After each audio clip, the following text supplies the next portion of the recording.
My name is David Madison, the 18th of July, 2020. I'm an ex-clergy atheist, and I have collected more than 380 book titles into what I call the Cure for Christianity library, in honor of Mark Twain's famous comment that the best cure for Christianity is reading the Bible. Now, there are a lot more books to help with that. These books explain in detail the falsification of theism, Christianity especially. Please tell your Christian friends they have a lot of homework to do. They haven't noticed. Just type Cure for Christianity Library into Google. These authors have stated the blunt truth, hence this series of videos, Cure for Christianity Knockout Quotes. This is quote number 27. James A. Hout has written several books, the most recent of which is Blasphemy for Thinking People, refuting gods, devils, heavens, hells, and the rest of holy hokum.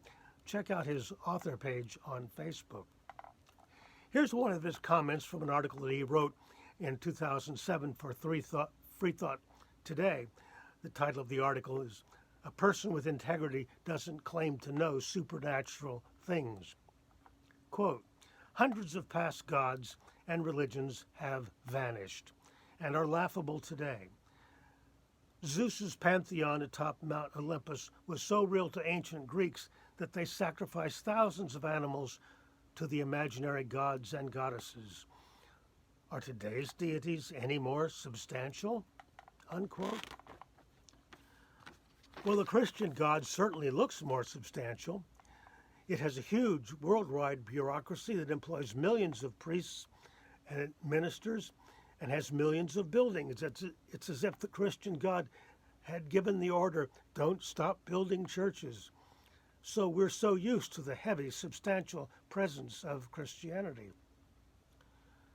But what we would like to know is the Christian God any more substantial than those gods on Mount Olympus that were so real to the ancient Greeks? Where's the proof? Well, no, we can lower the bar a little bit. Where's the evidence? And what do we hear? Well, there's revelation. But the Olympian gods also revealed themselves to the Greeks. So their revelations were bogus, but Christian revelations are the real thing? How can that be verified? There are visions. The apostles Peter and Paul had visions, so we're told in the New Testament. But the ancient Greeks had visions. So too modern Mormons and Catholic saints. But usually the visions of other religions don't count for much and are even ridiculed. How are visions reliable? There's no substance there. And what about prayer? We are told that we find out about God in prayer, right? But if we picked out 1,000 of the most devout prayer experts, people known for their intense prayer discipline, and Christians across the spectrum would have to be included, Catholics, Protestants, so many varieties of those, Mormons, and we asked them to pray really hard to find out God's will on birth control, abortion, gay rights, the role of women. Why did God create genetic diseases?